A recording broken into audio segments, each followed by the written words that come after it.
Bismillahirrahmanirrahim. Assalamualaikum warahmatullahi wabarakatuh.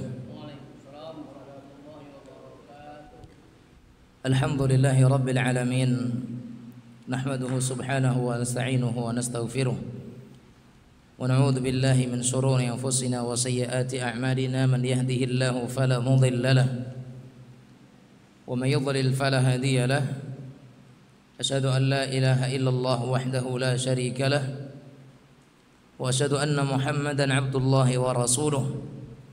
Allahumma salli wa sallim wa barik ala nabiyyina Muhammad wa ala alihi wa sahbihi wa man tabi'ahum bi ihsanin ila yaumiddin wa sallama tasliman katsira. Amma ba'd.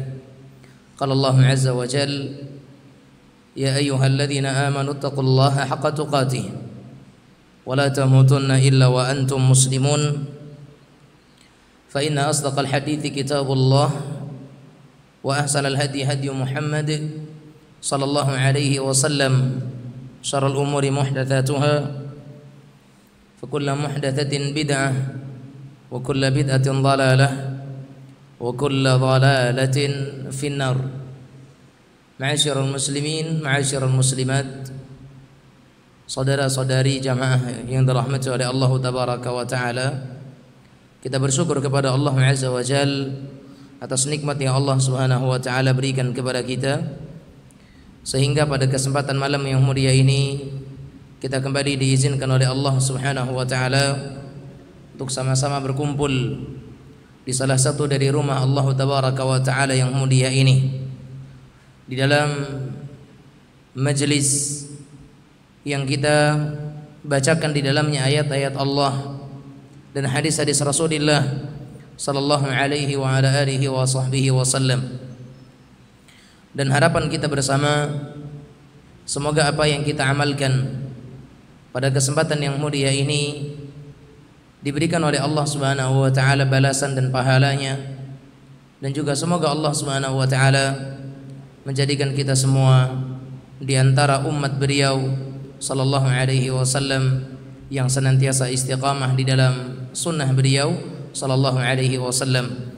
Dan tentunya sebagai umat kita berhak untuk senantiasa bersalawat kepada beliau sallallahu alaihi wasallam, di mana salawat kepada Rasulullah sallallahu alaihi wasallam merupakan salah satu di antara bentuk kecintaan kita kepada beliau sallallahu alaihi wa ala alihi wa sahbihi wasallam. Sekalipun salawat itu bukan satu-satunya bentuk kita mencintai Rasulullah sallallahu alaihi wasallam, namun ia hanya salah satu di antaranya. Dan bahkan Nabi kita sallallahu alaihi wasallam menyebutkan di antara perkara yang menjadikan seorang muslim itu dekat dengan Rasulullah sallallahu alaihi wasallam dan dicintai oleh beliau alaihi salatu wassalam adalah aktsaruhum alayya salatan, orang-orang yang paling banyak bersalawat kepada Nabi kita Muhammad sallallahu alaihi wa ala alihi wa sahbihi wasallam. Dan semoga Allah Azza wa Jalla menjadikan kita semua di antara orang-orang yang dimudahkan untuk senantiasa menetapi dan mengikuti apa yang beliau syariatkan.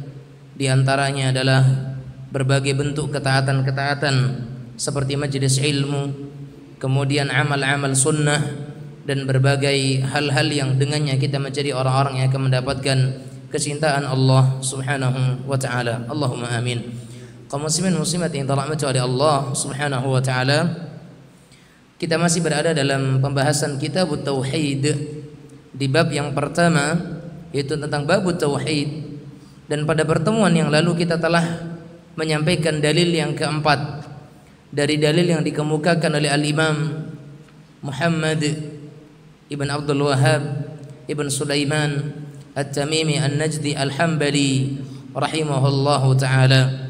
Dalil yang pertama adalah wa ma khalaqtul jinna wal insa illa liya'budun. Adz-Dzariyat, surat Adz-Dzariyat ayat yang ke-59.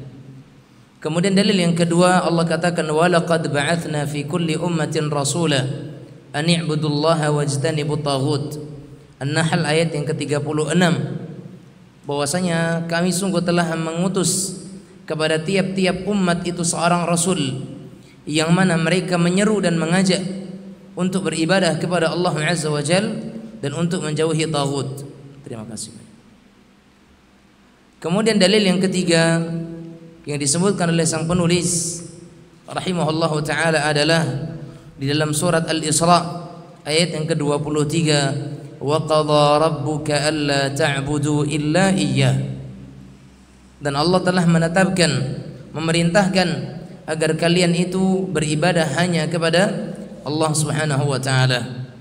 Kemudian dalil yang keempat apa yang disebutkan oleh beliau di dalam surat An-Nisa ayat yang ke-36, wa'budullaha wa la tusyriku bihi syai'an. Sembahlah Allah dan janganlah kalian mempersekutukan Allah Azza wa Jalla dengan sesuatu apapun. Dan sekarang kita masuk kepada dalil yang kelima yang disebutkan oleh beliau rahimahullahu taala. Beliau katakan, qala Allah Azza wa Jalla, Allah Subhanahu wa taala berfirman dalam surat Al-An'am, dan ayat ini beliau sebutkan panjang karena memang kandungan dari makna ayat ini yang besar. Apa yang dikandung oleh Allah Subhanahu wa taala di dalam bab ini atau di dalam ayat ini memiliki kandungan yang sangat luar biasa.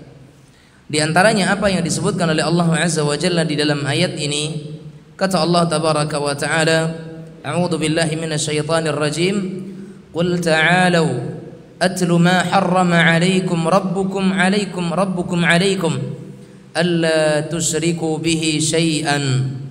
Kata Allah Azza wa Jalla, katakanlah wahai Muhammad, ta'alu, kemarilah, atlu 'alaikum atau atlu ma harrama rabbukum 'alaikum, aku akan bacakan kepada kalian apa-apa yang Allah Subhanahu wa taala haramkan kepada kalian.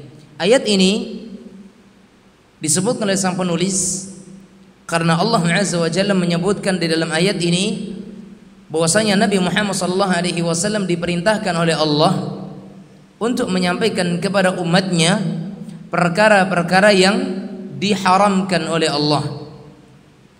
Dan yang pertama kali disebutkan oleh Allah Subhanahu wa ta'ala dari keharaman yang Allah haramkan kepada hambanya atas Allah Subhanahu wa ta'ala adalah alla tusyriku bihi syai'an, agar kalian tidak menyekutukan Allah. Berarti perintah untuk apa? Mentauhidkan Allah Subhanahu wa ta'ala. Dan di dalam ayat ini Allah menyebutkan beberapa larangan-larangan dan kita bacakan ayatnya. Kata Allah Azza wa Jalla, wa bil walidaini ihsana. Di antara keharaman yang kedua adalah melalaikan kebaikan untuk kedua orang tua atau durhaka kepada kedua orang tua. Itu juga merupakan keharaman. Wa la taqtulu auladakum min imlaq nahnu narzuqukum wa iyyahum. Dan janganlah kalian bunuh anak-anak kalian karena khawatir takut miskin. Karena yang memberikan rizki kepada kalian dan anak-anak kalian itu adalah kami, kata Allah Azza wa Jalla. Wala taqrabul fawahisha ma dhahara minha wa ma batan. Dan janganlah kalian mendekati kekejian baik yang tampak ataupun yang tersembunyi. Wala taqtulun nafsa allati harramallahu illa bil haqq. Dan janganlah kalian itu membunuh jiwa yang Allah Subhanahu wa taala haramkan kecuali dengan jalan yang hak, dengan jalan yang benar. Itu juga perkara yang diharamkan oleh Allah Azza wa Jalla. Apalagi wala taqrabu malal yatim illa billati hiya ahsan. Dan janganlah kalian mendekati harta anak-anak yatim kecuali dengan jalan yang baik, hatta yablugha ashuddah, sampai mereka itu baligh. Wa auful kaila wal mizana bil qist. Dan di antara yang diharamkan oleh Allah Azza wa Jalla adalah mengurangi timbangan dan takaran. Itu juga haram. Ya, wa idza qultum fa'dilu walau kana dza qurba. Dan hendaklah kalian itu meninggalkan sikap zalim, meninggalkan keadilan, maka berlaku adillah kalian sekalipun itu kepada kerabat. Maknanya apa? Sekalipun kerabat yang melakukan keburukan, kalau hukum Allah berlaku padanya, maka tetap kerjakan dan tegakkan hukum itu. Jangan karena keluarga, jangan karena kerabat, akhirnya hukum tidak ditegakkan. Itu tidak boleh. Makanya Nabi Muhammad SAW mengatakan apa? Lau anna Fatimata binta Muhammadin sallallahu alaihi wasallam saraqat laqata'tu yadaha.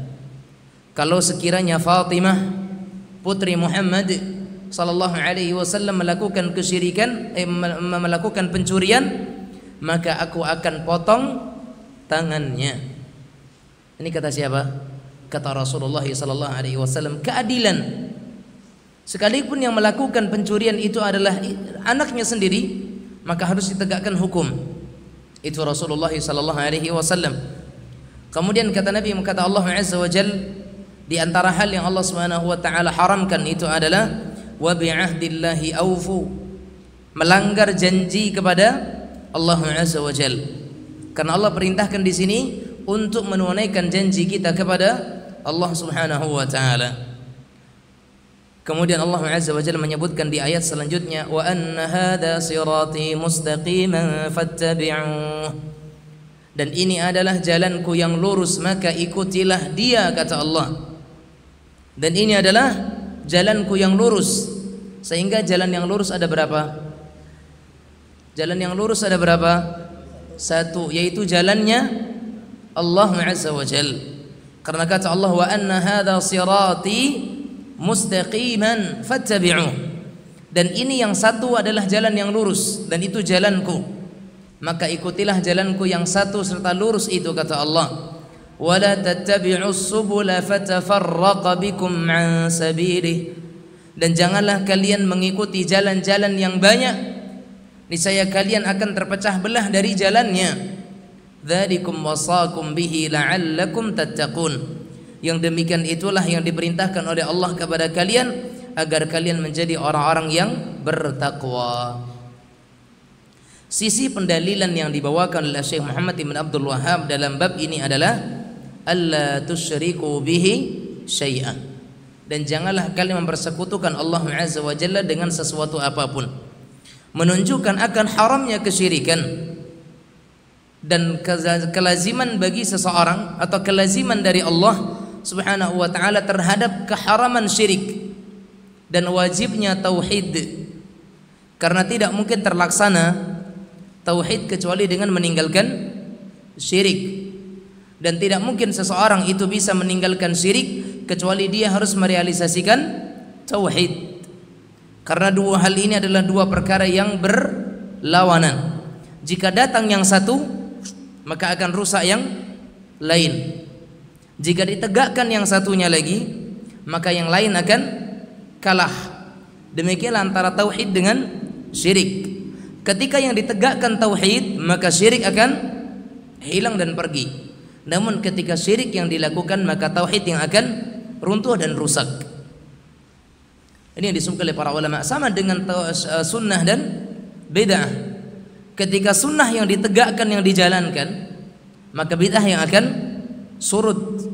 Namun ketika bid'ah yang dikerjakan, sunnahlah yang akan kalah.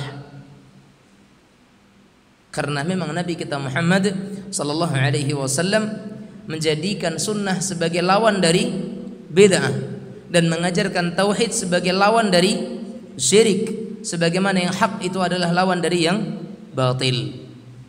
Maka ma'asyiral muslimin muslimat rahimanillah wa iyyakum, dalam ayat ini Allah Azza wa Jalla menyebutkan beberapa perkara yang diharamkan, dan yang pertama kali disebutkan adalah kesyirikan yang merupakan lawan daripada tauhid. Hal ini menunjukkan bahwa tauhid itu adalah aujabul wajibat. Apa makna aujabul wajibat? Ada yang tahu? Aujabul wajibat itu apa? Aujab itu adalah yang paling wajib. Al-wajibat yang wajib-wajib. Pertanyaan saya, Yang wajib dalam agama kita ini banyak atau sedikit? Banyak. Di antaranya salat, terus zakat, terus puasa, terus haji, terus berbakti kepada kedua orang tua, terus menunaikan amanah, terus apa lagi? Banyak sekali hal-hal yang diwajibkan oleh Allah Azza wa Jal. Tapi terlupakan oleh kita yang paling wajib adalah mentauhidkan Allah Azza wa Jal. Maka dia adalah aujabul wajibat, kewajiban yang paling wajib. Sehingga syirik adalah a'zamul muharramat, keharaman yang paling besar. Makanya kata Allah Azza wa Jal, inna syirka la zulmun azim. Sesungguhnya kesyirikan itu merupakan kezaliman yang paling besar. Baik. Ini disebutkan oleh beliau rahimahullah taala. Kemudian kata Abdullah bin Mas'ud radhiyallahu taala anhu, "Man arada an yanzura ila wasiyati Muhammadin sallallahu alaihi wasallam allati 'alaiha khatamuhu, falyaqra qawlahu ta'ala, qul ta'alu atlu ma harrama 'alaikum rabbukum, ma harrama rabbukum 'alaikum alla tusyriku bihi syai'a." Ila qawlihi wa anna hadha sirati mustaqima. Kata Abdullah bin Mas'ud, barang siapa yang ingin melihat wasiat terakhir Rasulullah atau wasiat Rasulullah sallallahu alaihi wasallam yang tertera di atas cincin stempel milik beliau sallallahu alaihi wasallam, maka hendaknya dia membaca firman Allah Azza wa Jalla dalam surat yang kita sebutkan tadi, Al-An'am 151 sampai 153, karena beliau menyebutkan di dalam ayat ini alla tusyriku bihi syai'a, dan janganlah kalian mempersekutukan Allah. Ya. Kemudian beliau sallallahu rahimahullah taala menyebutkan dalil yang berikutnya, yaitu dari hadis Nabi Muhammad sallallahu alaihi wasallam. Karena metode beliau dalam pembahasan kitabut tauhid, beliau menjelaskan, menyebutkan ayat, kemudian menyebutkan hadis, kemudian menyebutkan faedah dari ayat dan hadis. Hadis yang beliau sebutkan adalah hadis dari Mu'adz bin Jabal radhiyallahu taala anhu. Sebagaimana Mu'adz berkata, "Kuntu radifan Nabi sallallahu alaihi wasallam ala himari yuqalu lahu Humair." Aku pernah berada di atas tunggangan bersama Rasulullah sallallahu alaihi wasallam di atas keledainya. Maka kemudian Nabi Muhammad sallallahu alaihi wasallam berkata kepadaku, "Ya Mu'adz, wahai Mu'adz, atadri ma haqqullahi 'alal 'ibad wa ma haqqul 'ibadi 'ala Allah?" Wahai Mu'adz, tahukah engkau apa yang menjadi hak Allah atas hambanya dan apa yang menjadi hak hamba atas Allah? Maka Mu'adz ketika itu mengatakan, "Allahu wa rasuluhu a'lam." Allah dan Rasulnya yang lebih tahu. Kata-kata ini diucapkan ketika Rasul masih hidup. Allahu wa rasuluhu a'lam. Adapun setelah wafatnya Nabi Muhammad sallallahu alaihi wasallam dibuang kata-kata wa rasuluhu, sehingga Allahu a'lam, karena Rasulullah sudah wafat. Ketika semasa hidupnya Rasulullah sallallahu alaihi wasallam, maka setelah Allah tidak ada yang lebih tahu selain Rasulullah sallallahu alaihi wasallam, maka dikatakan Allahu wa rasuluhu a'lam. Sementara setelah wafatnya Nabi Muhammad SAW tidak ada yang tahu selain Allah saja, maka kita katakan Allahu a'lam, Allah yang lebih mengetahui. Maka Mu'adz bin Jabal mengatakan Allah dan Rasulnya yang lebih mengetahui. Maka Rasulullah jelaskan, haqqullahi 'alal 'ibad an ya'buduhu wa la yusyriku bihi syai'an. Hak Allah atas seorang hamba itu adalah si hamba itu harus beribadah semata-mata hanya untuk Allah dan tidak melakukan kesyirikan kepada Allah. Itu hak Allah. Hak Allah adalah diibadahi dan tidak disekutukan. Itu hak Allah subhanahu wa ta'ala. Adapun hak hamba apa? Tidak akan diadab seorang hamba yang mereka tidak menyekutukan Allah. Itu hak hamba. Alla yu'adziba man la yusyriku bihi syai'an. Orang yang tidak menyekutukan Allah, maka haknya mereka tidak akan azab oleh Allah tabaraka wa taala. Maka Mu'adz mengatakan, ya Rasulullah, afala ubasyiru bihin nas? Ya Rasulullah, bolehkah aku memberikan kabar gembira ini kepada manusia? Maka kata Rasulullah, la tubasyiruhum fayattakilu. Jangan kalian kabarkan ini kepada manusia, karena aku khawatir mereka akan bersandar.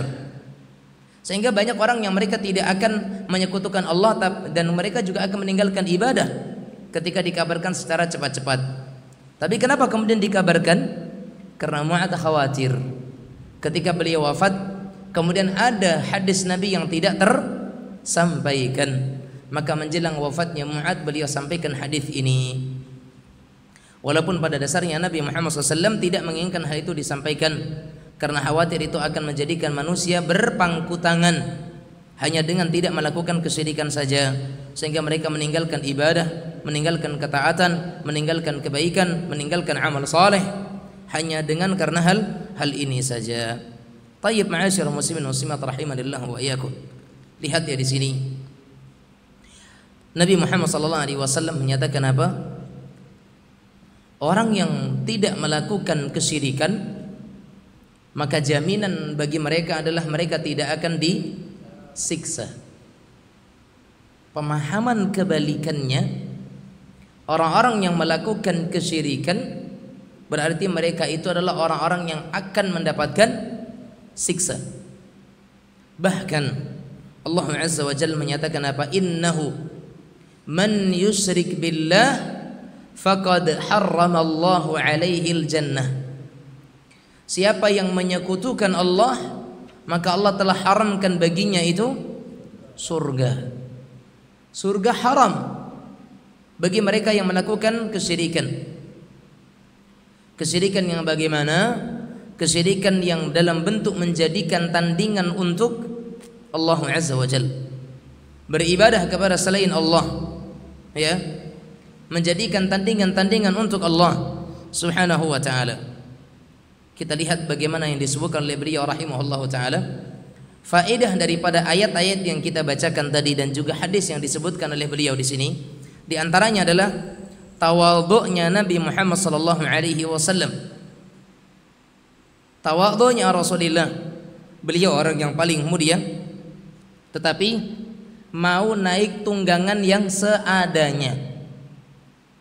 Sementara kaisar-kaisar di masa itu, pembesar-pembesar negara yang lain seperti Kaisar Rum, ya, Kaisar Faris, pembesar Faris Persia, pembesar Rum Romawi, mereka berada dalam kemewahan, tapi Rasulullah sallallahu alaihi wasallam menaiki tunggangan ataupun kendaraan hanya dengan keledai.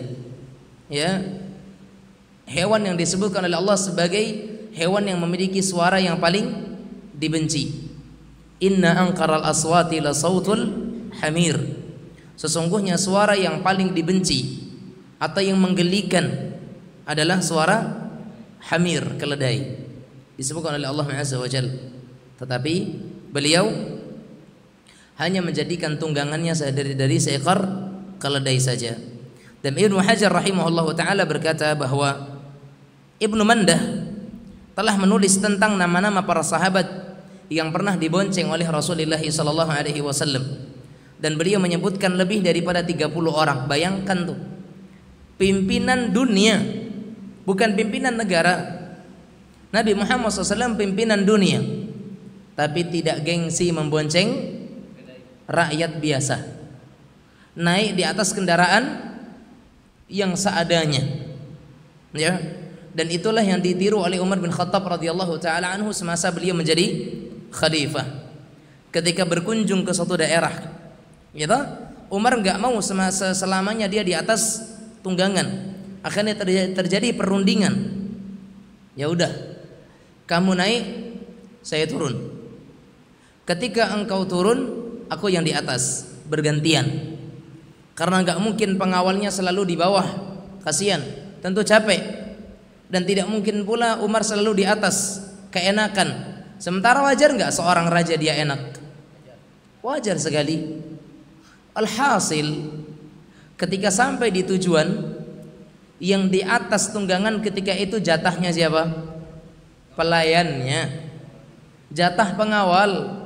Umar yang menjadi presiden ketika itu pas giliran sedang jalan di bawah, sehingga ketika sampai di tujuan orang bergerumun langsung menyambut orang yang di atas. Ini cuma pengawal biasa. Sementara sang presiden, sang Amirul Mukminin, pemimpin ketika itu, mereka yang sedang di bawah, yang sedang berjalan kaki. Ya, begitu tawadhu'nya mereka. Ya. Sehingga sebagai seorang muslim kita mengikuti ketawadhu'an orang-orang terdahulu. Lihat bagaimana Rasulullah sallallahu alaihi wasallam, lihat pula bagaimana Umar bin Al-Khattab radhiyallahu taala anhu, dan seterusnya. Ya. Kemudian faedah yang kedua, bolehnya membonceng di atas keledai.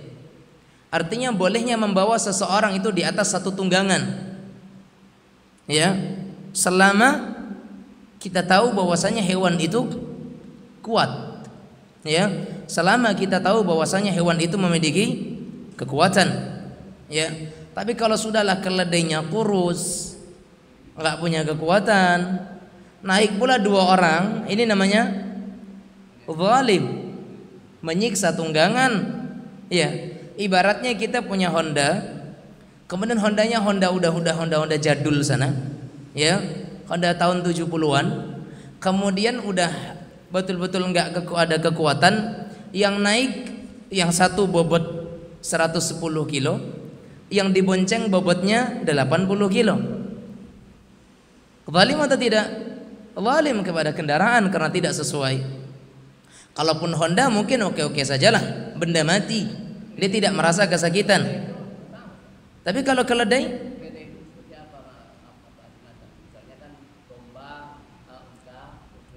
enggak. Keledai itu dia hampir mirip-mirip seperti kuda, tapi dia bukan kuda. Dia lebih kecil dan dia lebih rendah. Tapi dikatakan sebesar kambing, dia lebih besar daripada kambing. Ya. Kalau dikatakan anak kuda, mungkin seperti anak kuda, tapi dia bukan seperti kuda. Ya. Kalau kuda kita bisa lihat bagaimana kekarnya, bagaimana kuatnya. Tapi kalau keledai biasanya dia kalau keledai ini kupingnya lebih pendek dibandingkan kuping, ya, lebih pendek. Tapi terkadang dia agak lancip, kemudian agak kecil, ya, kecil dia tapi memanjang. Kalau kuda kan nggak begitu memanjang, ya. Ada perbedaan, tapi bisalah browsing di internet bentuk keledai, contoh keledai. Nah, sehingga boleh saja seseorang membonceng di atas keledai, ya, di atas hewan, selama kita ketahui bahwasanya keledai ataupun hewan itu kuat. Ya, selama hewan itu kuat. Kemudian yang ketiga, faedahnya adalah bahwasanya keledai walaupun dikatakan suaranya adalah suara yang paling dibenci, tapi keledai sesuatu yang suci. Ya, sesuatu yang suci. Tapi kotoran keledai najis. Ya, kotoran keledai itu najis, tapi hewannya atau keledainya suci. Dan ini adalah sesuai dengan kaidah al-masyaqqatu tajlibut taisir. Kesulitan itu mendatangkan kemudahan. Karena keledai adalah hewan yang sering berinteraksi dengan manusia. Sebagaimana kucing, ya, kucing, ya, pada dasarnya kotorannya itu najis. Kucing pada dasarnya kotorannya itu najis. Akan tetapi keringat kucing, kemudian bekas minum kucing tidaklah najis sebagaimana najisnya anjing. Tapi kotoran kucing najis. Kenapa? Karena dia adalah hewan yang haram. Ya, tetapi tidak seperti anjing. Kenapa? Karena innaha laysat binajasin, innama hiya minat tawafina alaikum. Karena dia hewan yang selalu berinteraksi dengan manusia. Coba kalau air liur kucing itu najis sebagaimana air liur anjing, payah nggak kita hidup? Hah? Di mana-mana ada singgah kedai nasi uduk kucing, singgah rumah makan kucing, di mana-mana ada kucing. Sehingga tidak mungkin kucing akan haram sebagaimana haramnya anjing. atau tidak mungkin kucing itu najisnya sebagaimana najisnya anjing. Dari kucing yang najis hanya kotorannya saja, sebagaimana keledai juga. Sehingga seseorang boleh menaiki keledai karena keledainya suci. Kucingnya dipeluk-peluk boleh karena kucingnya suci. Yang najis daripada kucing itu adalah kotorannya. Sehingga seseorang boleh memuliakan kucing, boleh menyayangi kucing, namun tidak boleh memuliakan anjing. Nah, faedah yang berikutnya dari beberapa hadis yang disebutkan bahwa ada yang sangat agung tatkala seseorang tidak mengetahui jawaban, maka yang dia jawab, yang dia katakan adalah Allahu a'lam. Dan jangan malu mengatakan Allahu a'lam. Saya tidak mengetahui, saya belum tahu, ya. Bahkan dikatakan la adri nisful jawab. Kata-kata saya tidak tahu itu adalah setengah dari jawaban. Bahkan sekelas Imam Ahmad rahimahullah, Al-Imam Ahmad alim besar. Siapa yang tidak kenal dengan keilmuan Imam Ahmad? Dan Imam Ahmad itu ketika beliau melihat kepada hadis-hadis yang tumpukan buku di rak beliau itu sangat tinggi, namun ketika ingin mencari satu buku, beliau sudah hafal tempatnya. Oh, di sini, buku ini di sini, buku ini di sini. Begitu luar biasanya pengenangan dan ingatan Al-Imam Ahmad rahimahullah. Tapi Imam Ahmad ketika ditanya beberapa pertanyaan, beliau hanya menjawab tidak lebih dari sepertiganya saja. Artinya apa? Bukan karena enggak mau jawab, karena memang beliau tidak tahu dan beliau tidak malu untuk mengatakan la adri, saya tidak tahu. Dan sebagai seorang muslim, kalau memang kita tidak tahu, katakan Allahu a'lam. Tapi ini untuk perkara agama, untuk perkara agama. Tapi kalau untuk masalah dunia, gimana cara untuk nanam sawit? Allahu a'lam. Ini kurang tepat. Kalau untuk tata cara nanam sawit, kurang tepat dikatakan Allahu a'lam. Terus salah Ustaz. Memang betul Allah mengetahui segalanya. Tapi kalimat Allahu a'lam lebih tepatnya untuk permasalahan agama. Karena Nabi Muhammad SAW menyatakan apa? Antum a'lam bi umuri dunyakum. Kalian yang lebih mengetahui dengan urusan dunia kalian. Ya toh? Sehingga ketika Anda ditanya tentang bagaimana cara menanam sawit yang benar, enggak perlu katakan Allahu a'lam, tapi katakan saya kurang tahu. Mungkin Bapak bisa menanyakan kepada yang lebih tahu. Udah. Allahu a'lam tidak cocok untuk perkara itu. Gimana cara bikin tahu isi? Kok tepungnya bisa kayak gini? Wallahu a'lam bissawab. Wah, ini kurang tepat. Ya, kalimat wallahu ta'ala a'lam atau Allahu a'lam atau Allahu a'lam bissawab ini untuk perkara yang sifatnya agama. Adapun dalam hal-hal yang sifatnya duniawi, tidak perlu kita katakan Allahu a'lam. Dan kita masih sering loh. Dia masih di mana si fulan? Allahu a'lam. Ya, ini kebiasaan. Tetapi ini kebiasaan yang kurang baik. Dan wallahu a'lam itu untuk perkara agama, bukan hal yang sifatnya duniawi. Wallahu taala a'lam. Nah, tetapi kalau dalam permasalahan agama dan kita tidak tahu hal tersebut jawabannya, maka jangan ragu dan jangan malu untuk mengatakan Allahu a'lam, Allah yang lebih mengetahui. Ibnul Qasim pernah berkata, aku mendengar Imam Malik mengatakan, inni la ufakkiru fi mas'alatin mundu bid'i asyrata sanah famattafaqa li fiha ra'yun illa al-ana. Sungguh aku telah memikirkan satu pertanyaan permasalahan agama semenjak belasan tahun, dan hingga saat ini aku belum menemukan pendapat yang pas. Lihat bagaimana nih Al-Imam Ibnul Qasim menyebutkan bahwasanya ada perkara yang ketika ditanyakan kepada beliau, beliau katakan saya tidak tahu, dan sampai belasan tahun nggak dapat jawabannya. Ketika ditanya saya nggak tahu, ketika ditanya saya belum tahu, ketika ditanya saya belum mengetahui jawabannya, ketika ditanya wallahu a'lam. Jadi itu bukan aib. Ya, itu bukan aib. Sampai pernah ketika kami dulu belajar, salah seorang guru kami mengatakan, ketahuilah wahai para talabatul ilm, kata-kata la adri, saya tidak tahu, atau wallahu a'lam, itu kemuliaan bagi seorang ahli ilmu. Karena ketika semua pertanyaannya mampu dijawab dan tidak ada yang tidak bisa dijawab, maka itu pertanyaan besar. Ini orang memang tahu atau sok tahu, begitu.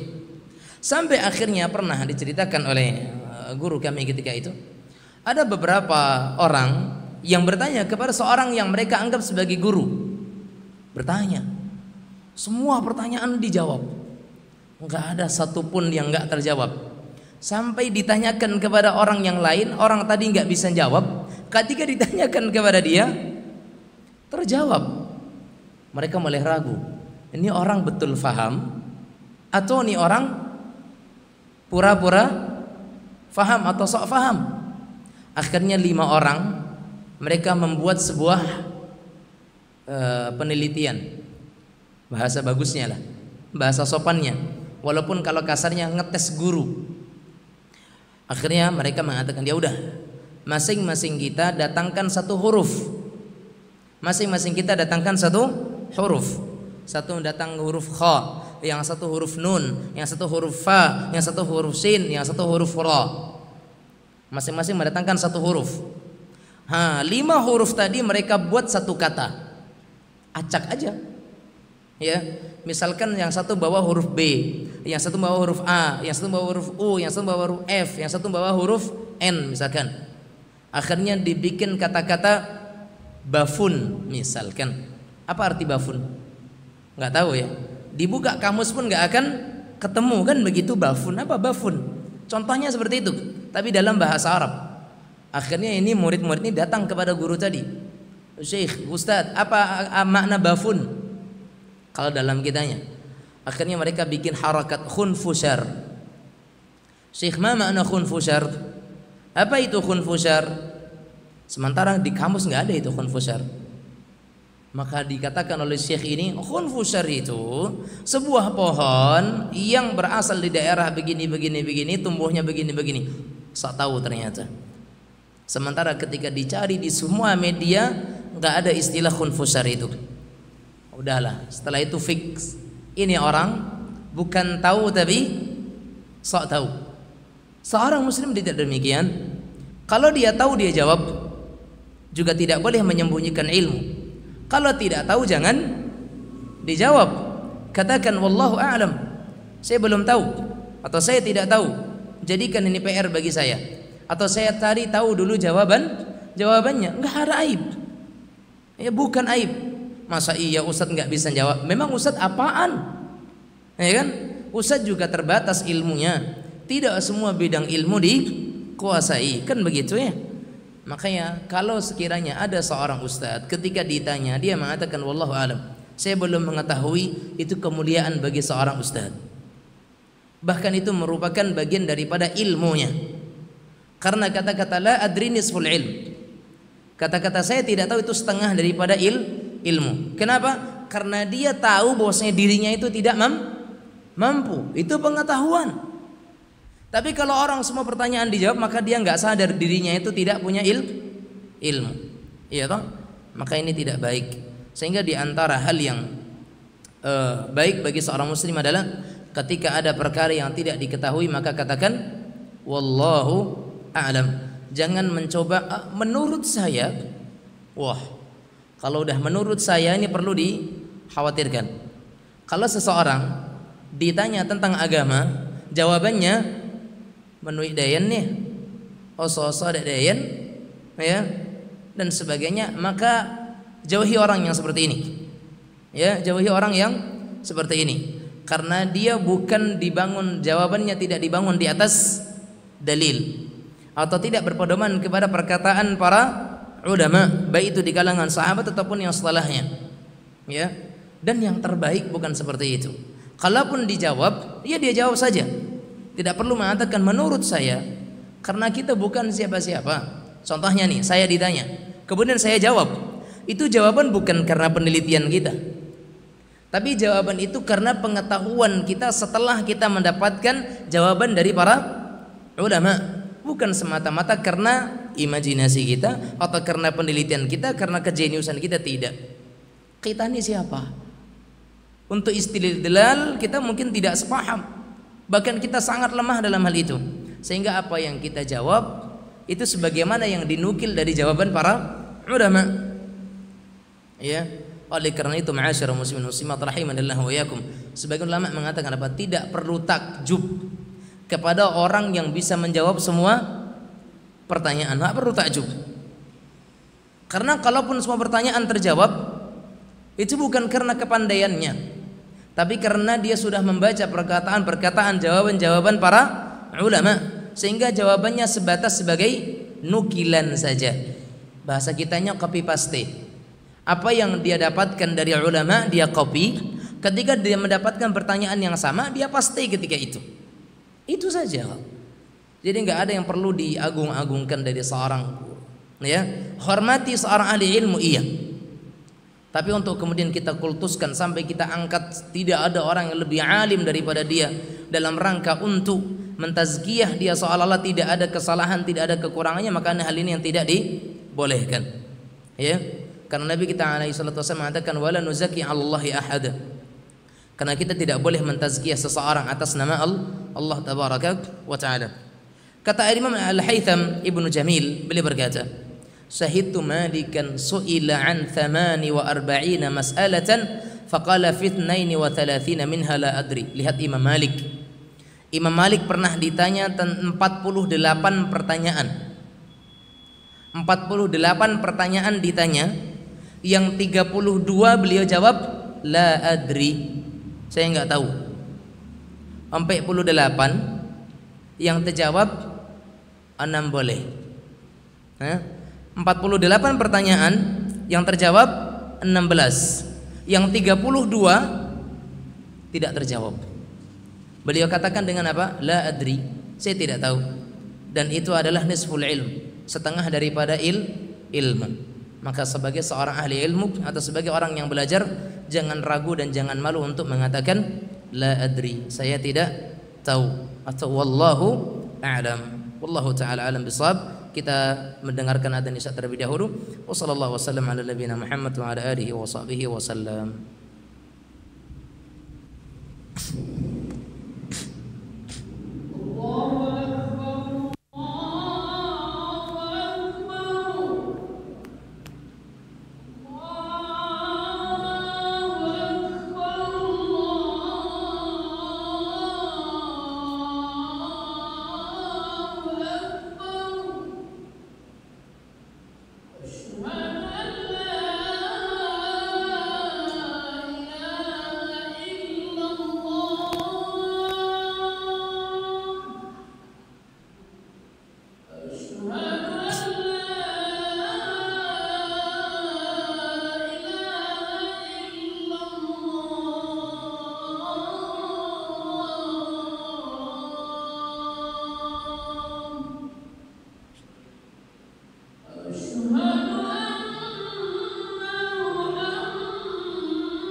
Alhamdulillahi Rabbil Alamin. Wa sallallahu wa sallam ala nabiyyina wa sayyidina Muhammad ibn Abdullah wa ala alihi wa sahbihi ajma'in, amma ba'd. Kaum muslimin muslimat rahimanallah wa iyyakum. Imam Malik pernah ditanya 22 pertanyaan. Dan yang dijawab berapa? 2 pertanyaan. Yang lain beliau jawab dengan la adri. Saya enggak tahu. Pernah juga beliau ditanya dengan 20 pertanyaan, lebih bahkan. Dan yang dijawab oleh beliau 1 pertanyaan. Yang lain beliau katakan la adri. Dan pernah dalam pertemuan besar bersama dengan ribuan talabatul ilm, beliau ditanya 100 pertanyaan lebih, dan beliau hanya menjawab antara 5 sampai 10 pertanyaan. Yang lainnya beliau jawab dengan la adri. Sampai pernah Imam Malik rahimahullah ta'ala dalam sebuah permasalahan ditanya oleh seseorang, lalu beliau menjawab la adri. Lalu sang penanya, karena dia orang yang sedikit punya ilmu, maka tiba-tiba dia mengatakan apa? Innaha mas'alatun khafifatun sahlah. Imam, yang saya tanyakan itu cuma perkara yang ringan, gampang, enteng, kata orang ini. Apa jawaban Imam Malik rahimahullah? Laisa fil ilmi syai'un khafifun amma sami'ta qaul Allah azza wa jal inna sanulqi 'alaika qawlan thaqila. Kata Imam Malik rahimahullah, tidak ada dalam ilmu itu perkara yang mudah.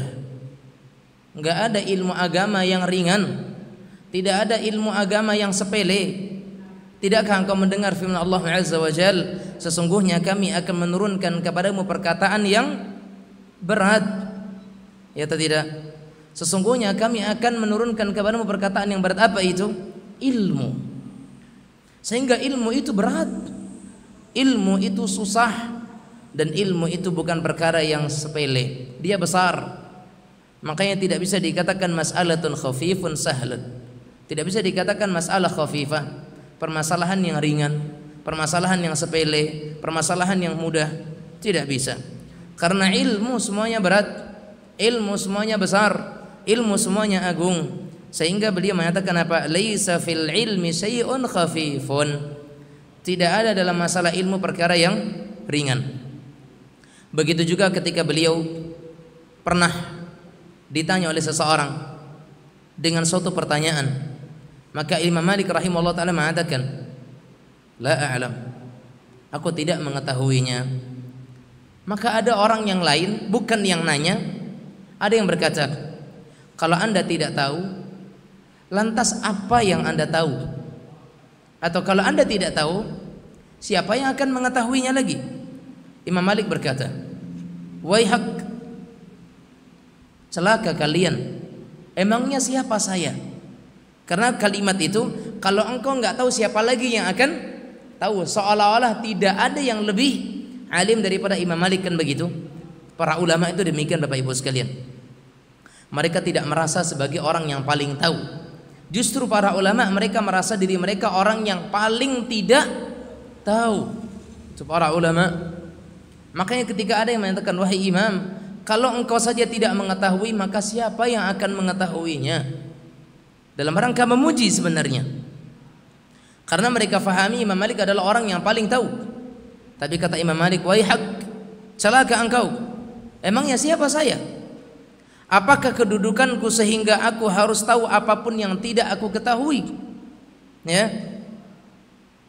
Apakah kedudukanku sehingga aku harus mengetahui apa yang kalian tidak tahu? Kemudian beliau berkata, wa innama ahlakan nasal ujubu wa talabur riasah. Sesungguhnya yang membinasakan umat itu adalah, atau manusia adalah, sifat ujub dan minta untuk dijadikan sebagai pemimpin. Ya, yang akan membinasakan itu adalah sifat ujub, bangga diri, merasa mampu, dan minta untuk dijadikan pemimpin, talabur riasah. Ini hal yang akan membinasakan seseorang. Maka faedah yang keempat yang kita sebutkan tadi apa? Tidak perlu merasa malu dengan mengucapkan saya tidak tahu, la a'lam, wallahu a'lam. Karena itu bukan itu bukan aib. Ya, itu bukan kekurangan. Sehingga lihat, tidak ada yang ringan dalam masalah ilmu. Ya, karena ilmu semuanya berat. Qaulan thaqila, kata Allah. Perkataan yang berat. Kemudian faedah yang kelima, ya, faedah yang kelima,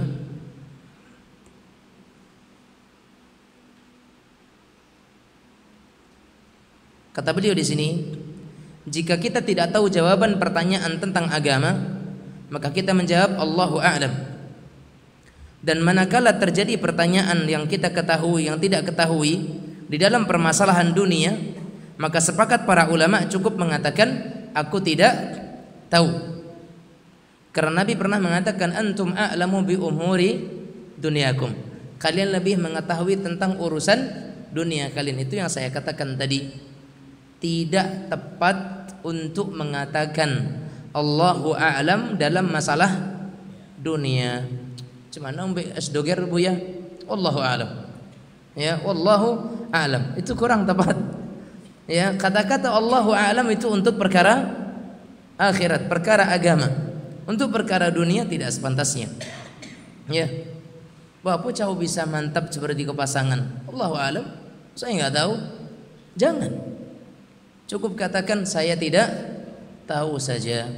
Ya, saya tidak tahu. Mungkin tanyakan kepada tukangnya, tanyakan kepada yang membuatnya, tanyakan kepada penjualnya, tanyakan kepada ahlinya, dan seterusnya.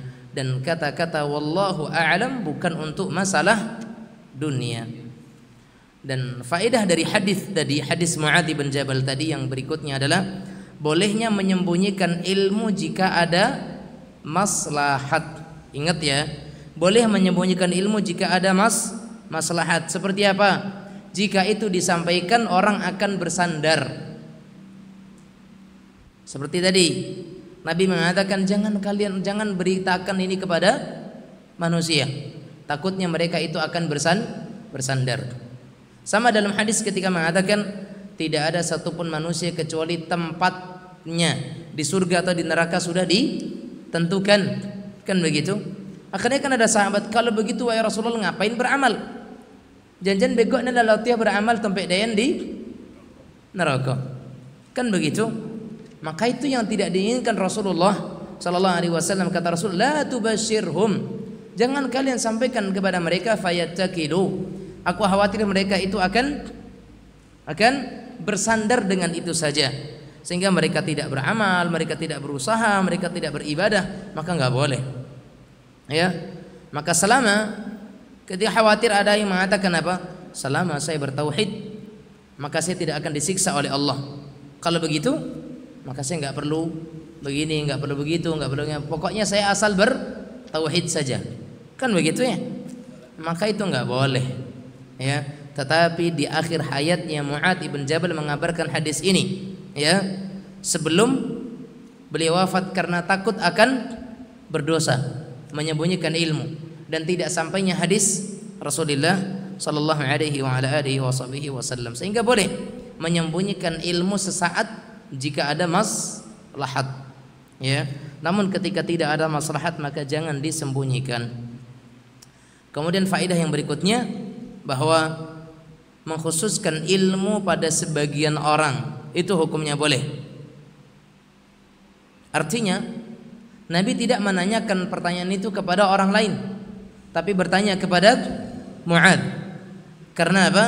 Karena kedudukan Mu'adz di sisi Rasulullah sallallahu alaihi wasallam, dan itu adanya keutamaan Mu'adz di dalam mata dan dalam penilaian Rasulullah sallallahu alaihi wasallam, sehingga Nabi mengkhususkan ilmu untuk Mu'adz dan tidak disampaikan kepada sahabat yang lain. Sebagaimana disampaikan kepada Abu Hurairah apa yang tidak disampaikan kepada orang yang lain, disampaikan kepada Anas ibn Malik apa yang tidak disampaikan kepada sahabatnya yang lain. Masing-masing sahabat punya kekhususan, sehingga boleh untuk menyampaikan ilmu tertentu kepada seseorang yang dipandangnya bisa mengemban ilmu tersebut. Kemudian yang terakhir, faedah yang didapatkan dari hadis tadi, bahwasanya murid itu hendaknya minta izin untuk menyampaikan ilmu yang dikhususkan oleh sang guru kepadanya. Misalkan seorang guru menyampaikan ilmu ini, aku berikan kepadamu ilmu, dan ilmu ini belum saya sampaikan atau tidak saya berikan kepada orang yang lain. Kemudian Anda mendapatkan ilmu tersebut. Sebelum disampaikan kepada orang lain, minta izin. Wahai guru, bolehkah ilmu ini saya ajarkan kepada orang lain? Karena dia menyampaikan ilmu itu secara khusus.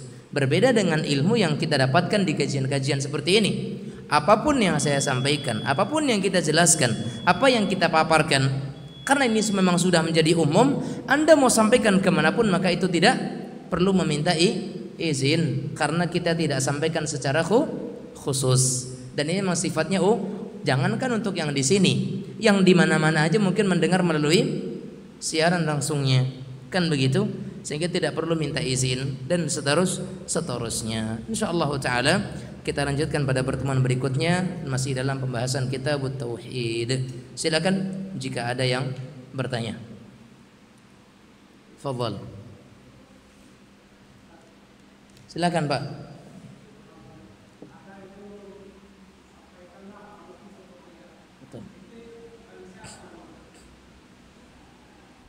Ada hadis Nabi Muhammad sallallahu alaihi wasallam yang menyatakan ballighu anni walau ayah.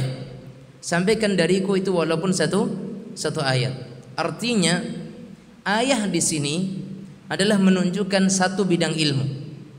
Dan ini untuk semua orang. Untuk semua orang dalam satu konteks. Dan untuk orang tertentu dalam konteks yang lain. Karena hadis ini dipahami dengan dua konteks. Karena dakwah itu dua tipenya. Dakwah yang sifatnya itu mengajak ke masyarakat umum, ini dakwah, dan ini tidak bisa dilakukan oleh semua orang. Dan yang kedua, dakwah kepada orang terdekat, kepada keluarga, kepada anak-anak, itu bisa kita. Maka pada konteks yang pertama itu berlaku kepada masing-masing kita. Apapun yang kita dapatkan dalam pengajian di sini, sampaikan kepada keluarga, sampaikan kepada anak. Siapa boleh? Ya, di sini keluarga nggak hadir. Maka bapak yang bertanya tadi, bapak punya kewajiban menyampaikan kepada keluarga. Tapi kalau untuk menyampaikan kepada orang banyak, sementara kita belum punya kemampuan yang lebih untuk menyampaikan, memberikan penjelasan, maka berarti bukan jatuhnya kepada kita dalam konteks yang lain. Ya, berarti dakwah itu kan konteksnya dakwah. Yang namanya ilmu, apapun ilmu yang kita dapatkan, kita dakwahkan. Tetapi dakwahnya medannya berbeda. Ya kan? Caranya berbeda-beda. Kemudian tahapnya juga berbeda-beda antara satu orang dengan orang yang lain. Ada orang dapat ilmunya sama, tapi konteks dakwahnya berbeda. Yang ini dakwahnya cuma cukup di keluarga, tapi yang ini dakwahnya sudah kepada yang lebih umum. Ini mungkin dakwahnya kepada instansi pendidikannya, berbeda-beda. Tapi semua kita, apapun yang kita sampaikan di sini dan yang kita sudah pelajari, yang sudah kita dapatkan ilmunya, ada kewajiban bagi kita untuk menyampaikan, setidaknya kepada anggota keluarga kita. Ya, wallahu taala a'lam. Baik, ada yang lain?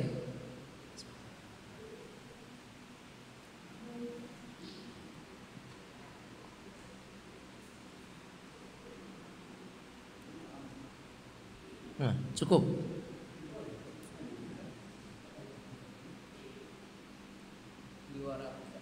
Mana?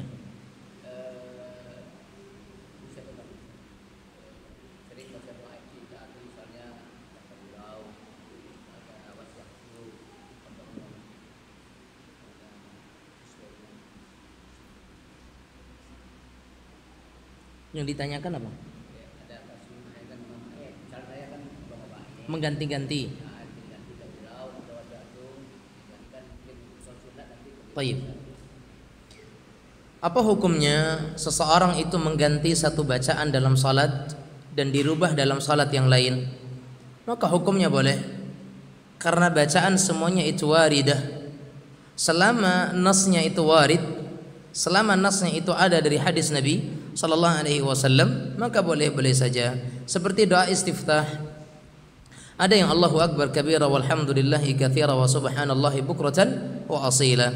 Ada yang wajjahtu wajhiya lilladzi fatara samawati wal ardi hanifan muslima wa ma ana minal musyrikin inna salati wa nusuki wa mahyaya wa mamati lillahi rabbil alamin, dan seterusnya. Ada juga subhanakallahumma bihamdika wa tabarakasmuka wa ta'ala jadduka wa la ilaha ghairuka. Ada Allahumma ba'id baini wa baina khataaya, dan seterusnya.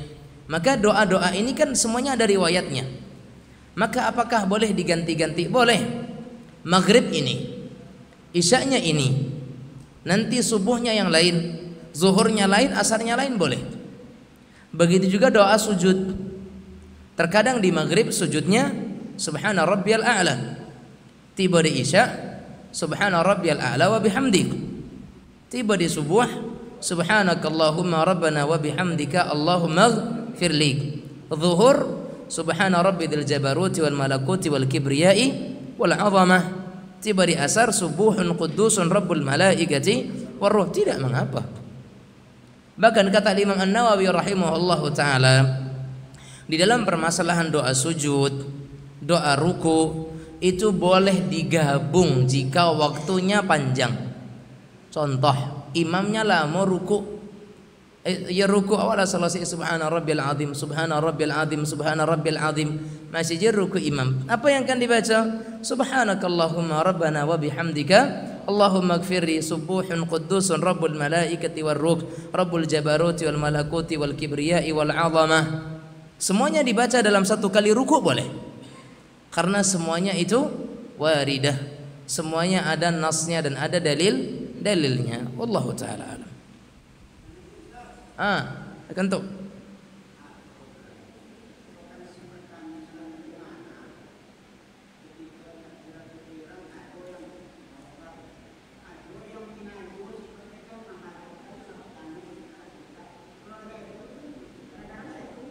Iya.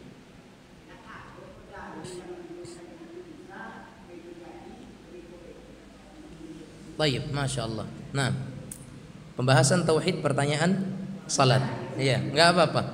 Ala kuliah. Nah, betul. Jamaah sekalian rahimanillah wa iyyakum. Terkait dengan masalah takbir, ya, terkait dengan masalah mengangkat tangan, ya. Dan insyaallah akan kita lebih jelaskan secara detail dalam pembahasannya. Tapi ini karena diperlukan, ya, karena ini diperlukan. Maka cara mengangkat tangan disebutkan dalam riwayat. Yang pertama, dia dua cara.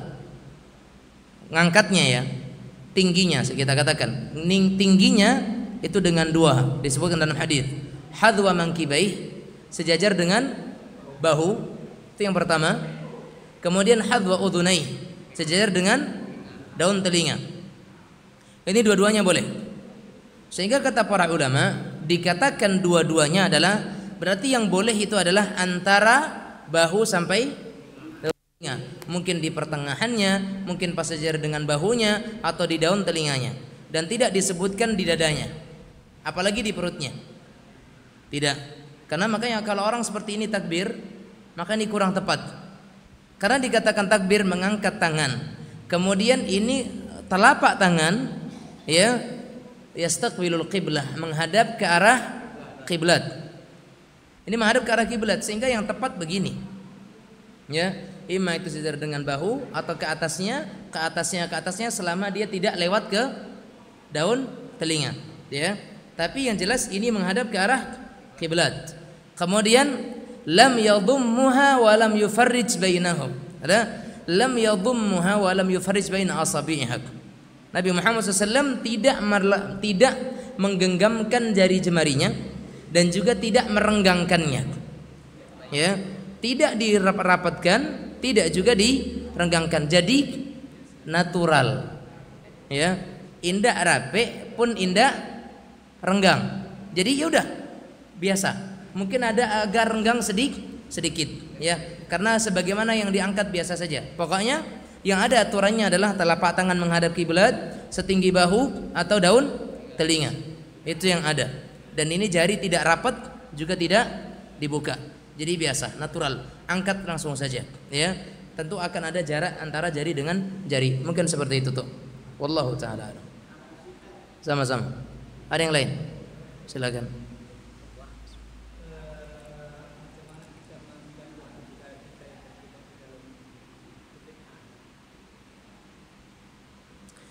Bagaimana kita mendakwahi saudara yang mereka terjatuh dalam kebid'ahan? Memang jamaah sekalian rahimanillah wa iyyakum, kesedihan bagi seseorang ketika orang terdekatnya ternyata dia jauh daripada sunnah dan lebih dekat kepada perkara yang beda, dan tidak ada cara dakwah selain daripada yang lebih baik selain daripada bagaimana Rasulullah sallallahu alaihi wasallam berdakwah. Dan Nabi Muhammad SAW berdakwah dengan penuh kesabaran. Nabi Muhammad SAW berdakwah dengan penuh keyakinan. Nabi Muhammad SAW juga berdakwah penuh dengan keberanian. Nabi Muhammad SAW berdakwah penuh dengan ketabahan. Nabi Muhammad SAW berdakwah juga penuh dengan perhitungan. Sehingga cara berdakwah yang terbaik adalah dengan perhitungan, dengan keberanian, dengan kesabaran, dengan ketabahan, dan juga dengan semuanya diperhitungkan segala sesuatunya. Tayyib. Sehingga itu yang terbaik. Adapun caranya mungkin untuk satu orang dengan yang lainnya itu berbeda. Ada orang yang didakwahi harus dengan kelembutan. Jika dengan sedikit kasar atau keras dia tidak akan bisa, maka tidak berlaku baginya. Tapi ada sebagian orang yang memang harus diingatkan dengan cara sedikit tegas. Kalau dengan kelembutan dia akan ngelunjak, maka berbeda. Maka lihat potensinya. Sebagaimana Rasulullah SAW ketika awal-awal dakwah beliau melihat bahwasanya ini potensi dakwahnya nggak bisa langsung dengan ketegasan, tapi cari orang-orang yang hatinya lembut terlebih dahulu. Berarti ada metode, ada metode dakwah Nabi Muhammad SAW. Dan sebagaimana sebagian ulama mengajarkan, ketika seseorang yang jatuh dalam kebid'ahan biasanya diawali dengan pendekatan. Cara dakwahnya diawali dengan pendekatan. Maka tidak jarang sebagian guru-guru kita mereka berdakwah dengan adanya apa? Dengan adanya hadiah. Ada. Bahkan sebagian ulama ada yang mereka dakwahnya itu ke pasar-pasar. Ada. Bahkan salah satu seorang ustadz yang kita kenal di negara kita ini, yang beliau rutin dakwahnya ke pasar-pasar. Beliau berdiri di tengah-tengah keramaian di pasar itu, beliau berdakwah. Dan beliau membawa hadiah banyak, ada magicom, ada kipas, ada kompor, ada beras, ada sembako. Nanti setelah kajian, setelah nasihat ada pertanyaan. Ya tak? Dan ini metode, ini cara. Sehingga kita tidak bisa mematokkan satu cara kepada satu orang, dilihat potensinya kemana. Tetapi yang paling baik adalah dengan pendekatan. Dengan pendekatan, setelah itu dengan sedikit-sedikit diarahkan. Kemudian tanamkan rasa cinta kepada Rasulullah sallallahu alaihi wasallam terlebih dahulu. Kalau sudah dia paham dan rasa cinta kepada Rasulullah, sebutkan bahwa yang dicintai Rasulullah adalah ini dan itu. Tapi kalau serta-merta, wah ini bid'ah sesat di neraka, membalik, ya seperti itu. Wallahu taala a'lam bissawab. Nah, silakan Pak.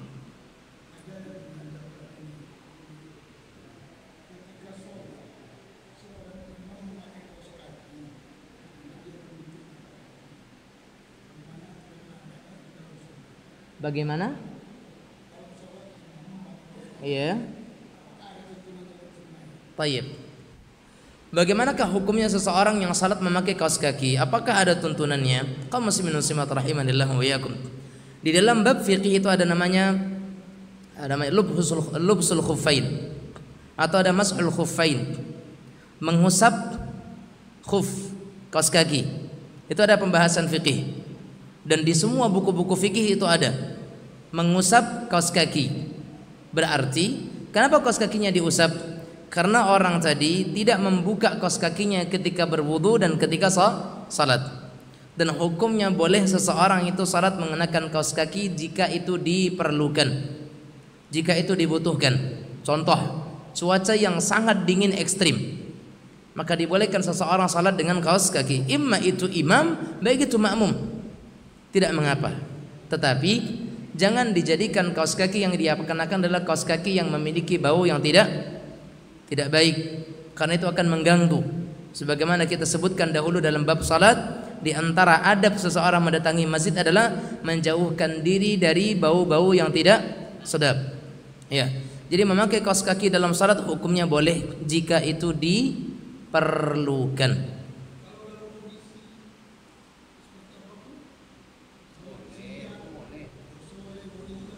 Kalau dia butuh, contoh dia demam, kedinginan, dia nggak bisa, kaos kakinya tidak tertutup, maka hukumnya boleh.